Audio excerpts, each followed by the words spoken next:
Hello guys, welcome to our channel. இந்த வீடியோவில் நம்ம எதை பற்றி பார்க்க போகிறோம்னு பார்த்தீங்கன்னா, நம்ம வாழ்கிற பூமி, அதாவது எத்தை பற்றி தான் நம்ம இந்த வீடியோவில் பார்க்க போகிறோம். வாங்க காய்ஸ், நம்ம வீடியோக்குள்ளே போகலாம். அதுக்கு முன்னாடி நீங்கள் நம்ம சேனலை இன்னும் சப்ஸ்கிரைப் பண்ணலைன்னா சப்ஸ்கிரைப் பண்ணிடுங்க. ஏன் நான் உங்களை சப்ஸ்கிரைப் பண்ண சொல்கிறேன்னு பார்த்தீங்கன்னா, நாங்கள் இது போல் சூப்பரான வீடியோக்களை டெய்லியும் அப்லோட் பண்ண போகிறோம். அப்படி நாங்கள் அப்லோட் பண்ணுற வீடியோ நீங்கள் பார்த்து பல விஷயங்களை தெரிஞ்சுக்கலாம். வாங்க காய்ஸ், நம்ம வீடியோக்குள்ளே போகலாம். எர்த்துனாலே எல்லாத்துக்கும் தெரியும். நம்ம இப்போ எர்த்தில் தான் நம்ம வாழ்ந்துக்கிட்டு இருக்கோம். அப்படி நம்ம வாழ்கிற எர்த்தை பற்றி சில பேர்த்துக்கு தெரிஞ்சிருக்கும், சில பேர்த்துக்கு தெரியாது. அப்படி எர்த்தை பற்றி அறியாத சில விஷயங்களை பற்றி நம்ம இந்த வீடியோவில் பார்க்கலாம். இப்போது ஃபஸ்ட்டு நம்ம என்ன பார்க்க போகிறோம் பார்த்திங்கன்னா, இது எல்லாத்துக்கும் தெரிஞ்ச விஷயம். எர்த்து பார்த்திங்கன்னா சூரியன்லேருந்து 3வது பிளானட்டாக இருக்குது. இது இப்போ நான் சொல்ல போகிற பாயிண்ட் சில பேர்த்துக்கு தெரியாமல் இருக்கலாம். சோலார் சிஸ்டத்தில் எர்த்து தான் பார்த்திங்கன்னா 5வது பெரிய பிளானட்ஸ்னு சொல்கிறாங்க. அடுத்தபடியாக பார்த்திங்கன்னா எர்த்துக்கு 2 பேர் இருக்குது, ப்ளூ பிளானட் அல்லது வாட்டர் பிளானட். அப்படி இந்த 2 பேர் இருக்குதுன்னு சொல்கிறாங்க. ஏன் ப்ளூ பிளானட் அல்லது வாட்டரி பிளானட் அப்படின்னு சொல்கிறாங்க பார்த்திங்கன்னா, எர்த்தில் மட்டும்தான் பார்த்திங்கன்னா வாட்டர் இருக்குது, அதாவது பியூர் வாட்டர். அதனால் அப்படி சொல்கிறாங்க.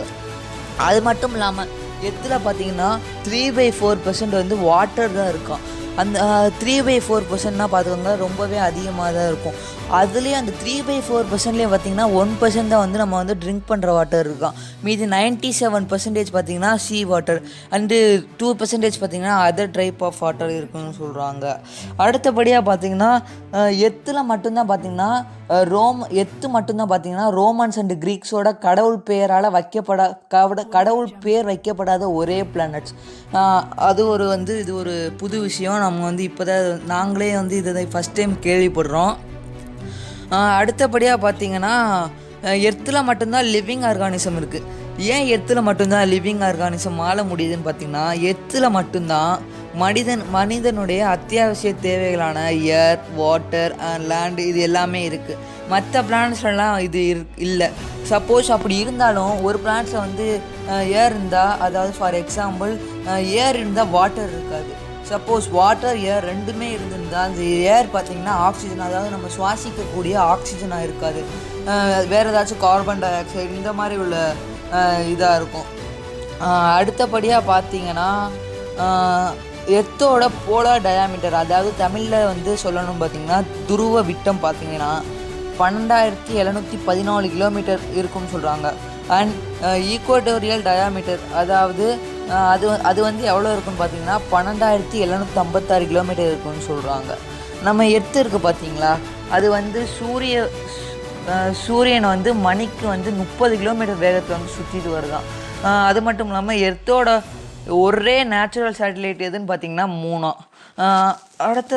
அடுத்தபடியாக நம்ம பார்க்க போகிறதுன்னு பார்த்தோன்னா, எர்த்துக்கும் சூரியனுக்கும் இடையில உள்ள டிஸ்டன்ஸ் எவ்வளோன்னு பார்த்திங்கன்னா கிட்டத்தட்ட 150 மில்லியன் கிலோமீட்டர் தொலைவில் இருக்குதுன்னு சொல்கிறாங்க.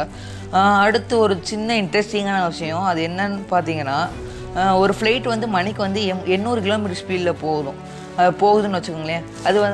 அது சன்னை நோக்கி போகுது. அப்படி 800 கிலோமீட்டர் ஸ்பீடில் போனாலும் அந்த எர்த்து சன்னை போய் சேர 21 வருஷம் ஆகும்னு சொல்கிறாங்க. அவ்வளோதான் காய்ஸ், இன்றைக்கான வீடியோ முடிஞ்சிருச்சு. நாங்கள் ஏற்கனவே பார்த்திங்கன்னா மெர்க்குரி அண்ட் வீனஸ் பற்றி வீடியோ போட்டிருக்கோம். அந்த லிங்க்கை நாங்கள் டிஸ்கிரிப்ஷனில் கொடுக்குறோம். அந்த வீடியோவை பார்த்து நீங்கள் மெர்க்குரி அண்ட் வீனஸ் பற்றி அறியாத விஷயங்களை தெரிஞ்சுக்கோங்க. இது போல் அடுத்த வீடியோவில் நாங்கள் மார்ஸ் பற்றி போடுறோம். நாங்கள் மார்ஸ் பற்றி டீட்டெயில்ஸ் கலெக்ட் பண்ணிக்கிருக்கோம். மார்ஸ் பற்றி டீட்டெயில்ஸ் கிடச்சோன்னே நாங்கள் மார்ஸ் பற்றி போடுறோம். அடுத்து ஒவ்வொரு சோலார் சிஸ்டத்தில் உள்ள பிளானட்ஸ் பற்றி போடுறோம். அடுத்து நாங்கள் சோலார் சிஸ்டத்தை பற்றியும் போடுறோம். அவ்வளோதான் காய்ஸ். நீங்கள் எல்லா வீடியோ ஸ்கிப் பண்ணாமல் பார்த்து என்ஜாய் பண்ணுங்கள். அது மட்டும் இல்லாமல் நீங்கள் நம்ம இன்டெல் சயின்ஸ் சேனல் சப்ஸ்கிரைப் பண்ணிடுங்க. Thank you guys.